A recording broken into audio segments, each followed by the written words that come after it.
How is it possible that Ferrari's own engineers were shocked when analyzing the data of Charles Leclerc and Lewis Hamilton at Monza? And what exactly did they see in those improvements that could completely change the course of the team?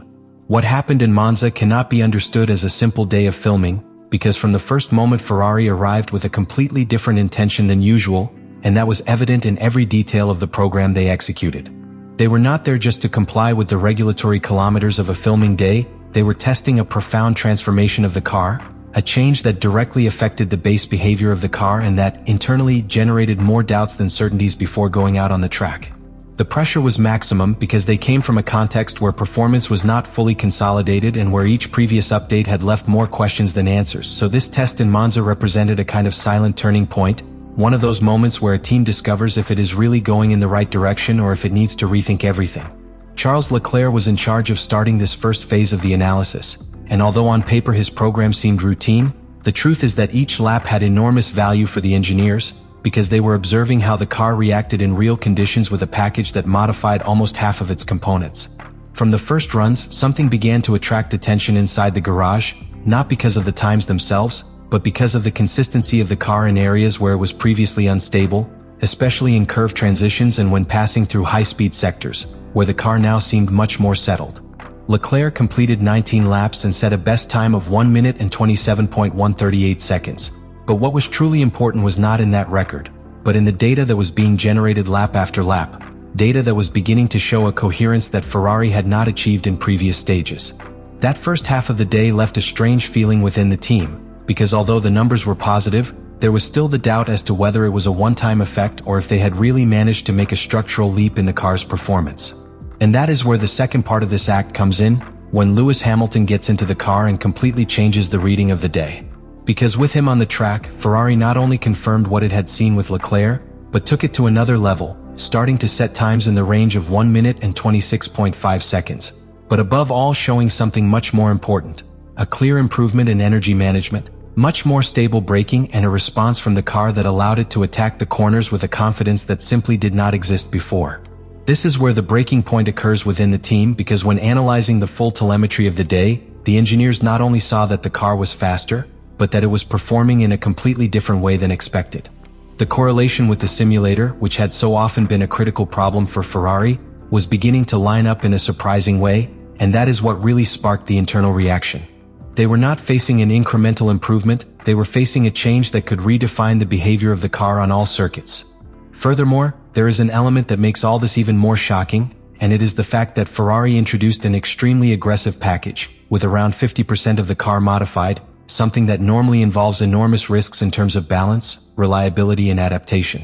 However, what they found was a more predictable, more stable car with a much wider operating window, meaning drivers can extract performance without constantly being on the edge of error.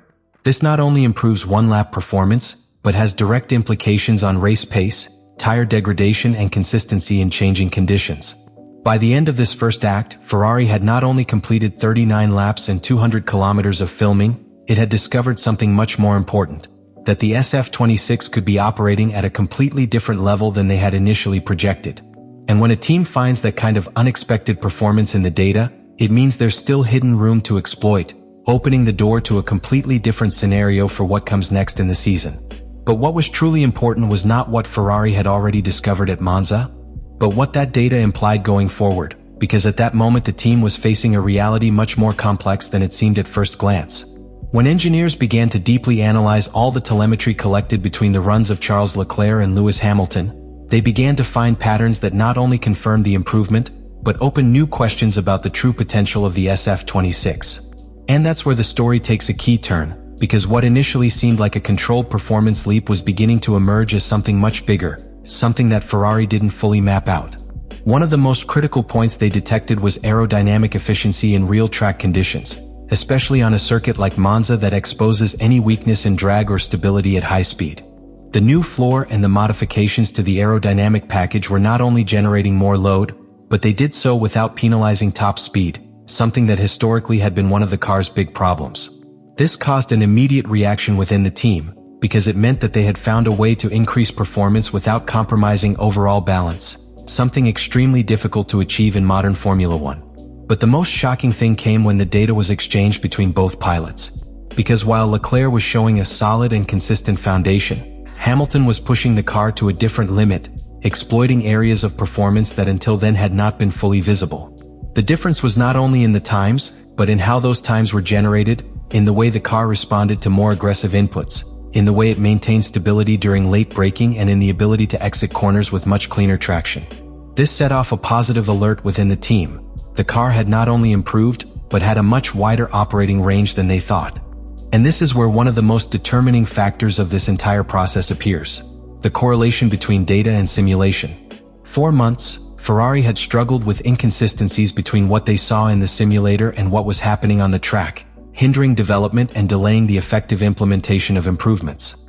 However, what they detected at Monza was completely different, because for the first time in a long time, the numbers were beginning to line up clearly. This not only validates the current package, but multiplies the value of each future update, as the team can now build with greater precision and confidence. From that moment on, the internal conversation within Ferrari changed completely. It was no longer just about introducing improvements to correct the car, but about understanding how far they could take this new concept without breaking the balance they had just found. And this is key, because when a team discovers unexpected performance, the biggest risk is not moving forward, but moving too quickly and losing the coherence of the whole. For this reason, engineers began to rethink even the development roadmap, evaluating whether they should accelerate certain evolutions or if the smartest thing was to consolidate this base before taking the next step. Furthermore, there is a detail that cannot be overlooked, and that is the direct impact that this has on the pilots.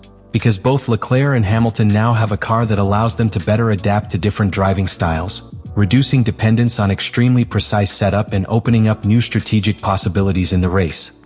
This may seem like a minor detail, but it is actually one of the keys to sustained performance in such a competitive season. In the end, what Ferrari discovered at Monza was not just a technical improvement, it was an opportunity. An opportunity to redefine his season, to change his position on the grid, and, above all, to regain an internal confidence that had long been in doubt. But it was also a double-edged sword, because now they knew they had something important on their hands, and the big question was whether they would be able to exploit it without making the mistakes of the past. And this is where everything takes on a completely different dimension, because what Ferrari discovered at Monza does not stay in the garage, it does not remain in the data, it does not remain a simple internal improvement. This has a direct impact on the real battle against its rivals. Because at the moment when the engineers finish processing all the information and confirm that the SF26 has changed its behavior structurally, the question is no longer have we improved? And it becomes, how much have we really cut back on others? And how quickly can they react?